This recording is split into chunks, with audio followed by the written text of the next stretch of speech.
వీక్షకులకు నమస్కారం. సాబుదానా బ్రెడ్. పుర్రెకొక బుద్ధి, చెరుపకొక రుచి అని పెద్దలు అన్నారు కదా.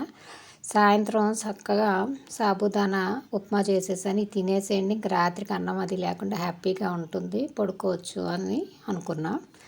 ఇది తినాలంటే బ్రెడ్ ముక్కలకు నెయ్యి వేసి కాల్చాలి, లేదు అంటే అన్నం కూరలు వండి పెట్టు అని బెదిరించారు.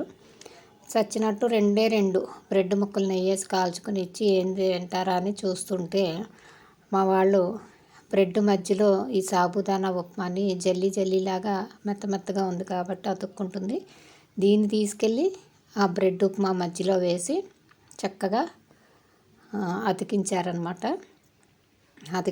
అది బాగా రాసుకొని స్ప్రెడ్ చేసి దాని మీద బ్రెడ్ ముక్కల మధ్యలో దాన్ని స్ప్రెడ్ చేసి చక్కగా తీసుకుని తిని ఎంజాయ్ చేశారు.